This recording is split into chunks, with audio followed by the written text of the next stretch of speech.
ça m'offusque de voir que certains ne s'offusquent pas, en fait. Ouais. Tout le monde devrait être révolté par ça, par la violence. Après, et les policiers, ça les touche au cœur. La violence, c'est de deux côtés. Hein.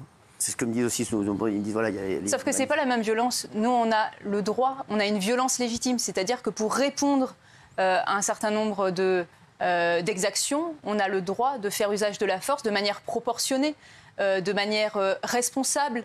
On a un certain nombre d'outils, des moyens de force intermédiaire, comme on les utilise. Hier, on a utilisé par exemple l'engin lanceur d'eau. L'engin lanceur d'eau, ça ne tue pas, ça ne blesse pas. Et donc on a ces outils-là et on a le droit de le faire. Donc c'est pas la même violence. Camille Chasse, comment vous expliquez qu'il y ait des manifestants qui viennent ici aussi, des pères de famille, des mères de famille qui nous disent on veut manifester tranquillement et on se fait bousculer, on se fait attaquer, on a peur maintenant d'aller manifester alors qu'on veut manifester contre cette réforme des retraites et on a peur d'y aller parce qu'on a peur de ce qui va nous tomber dessus.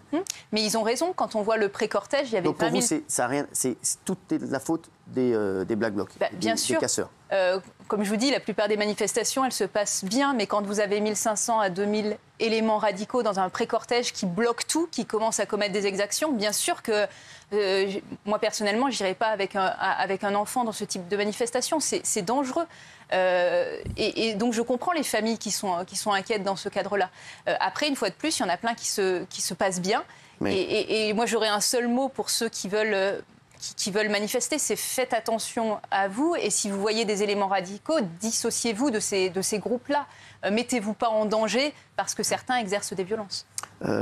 Vous êtes donc d'accord avec le ministre de l'Intérieur ? C'est mon boss, je suis plutôt... eux, je suis leur boss, ils sont jamais d'accord avec moi. Hein. Je veux dire, il a de la chance que moi, ils sont souvent pas d'accord avec moi. Il le dit à sa manière, avec une vision très politique. Moi, je suis mais il a le droit de le fonctionnaire. dire. Moi, je préfère les mecs qui disent les choses. Voilà, je vous le dis. Et Gérald Darmanin, au moins, il dit les choses. Voilà, et moi, je suis fonctionnaire. Donc, voilà, le jour où le ministre part, je resterai fonctionnaire dans ce ministère. Mais nous, quand on le vit sur le terrain, moi, j'étais sur le terrain il n'y a pas si longtemps. Je me suis pris une fois, un 31 décembre, un projectile sur le casque quand j'étais en maintien de l'ordre sur les Champs-Élysées. C'est horrible, ça vous sonne. Et vous n'êtes pas bien pendant longtemps. C'est ce qu'on vit sur le terrain. Jean-Luc Mélenchon a réagi.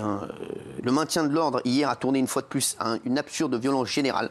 Darmanin en est 100% responsable. C'est pourquoi il veut reporter sa responsabilité sur les autres. Les policiers devraient se méfier d'un chef aussi lamentable.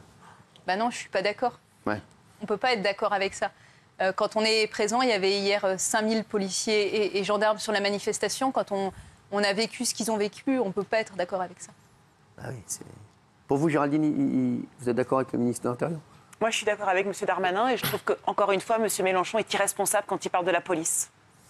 Alors, il y a une image qui, au départ, a été présentée comme des violences de manifestants contre des policiers. Pourtant, ce sont les forces de l'ordre elles-mêmes qui se seraient lancées une grenade dessus. On va revoir cette image, regardez.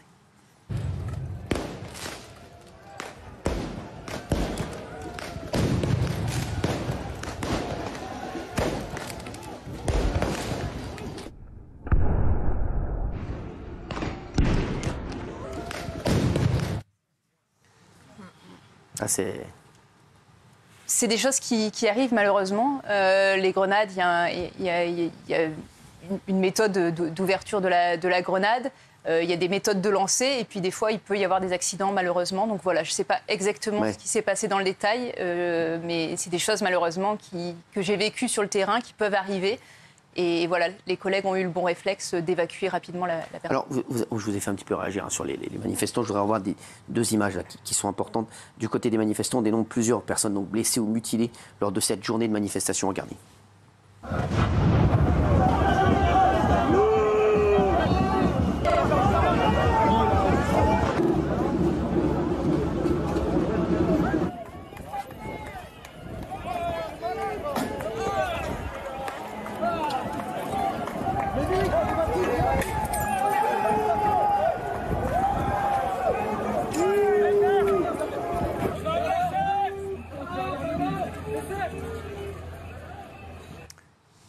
Mais bien sûr que c'est violent. Quand c'est violent, il y a du sang, il y a des larmes, il y a des blessures. Bien sûr que c'est violent. Voilà, ça c'est des manifestants qui ont l'air pacifistes. On ne sait pas, il a des lunettes de piscine, donc on a rarement des lunettes de lacrymogènes. Donc on n'a pas à y être quand il y a des gaz lacrymogènes aussi. On peut évacuer. Non, mais là-dessus, c'est quoi ? C'est compliqué pour les forces de l'ordre Nous, on essaie toujours d'être proportionnés par rapport à ce qu'on reçoit en termes de projectiles, en termes d'offensives. On a une fois de plus des armes pour se faire, mais une arme, c'est pas anodin en fait. Une grenade lacrymogène, c'est pas anodin. Bien sûr, il met des lunettes parce qu'il sait très bien qu'il y a des gaz, il y a des trucs, c'est normal. Parce qu'il veut aller au plus près, il veut aller au plus proche. Donc il y a des risques. C'est pareil, de temps en temps, malheureusement, il peut y avoir des personnes qui ont des mains arrachées, mais pourquoi elles ont des mains arrachées? C'est souvent parce qu'elles ont porté la main et qu'elles ont ramassé la grenade.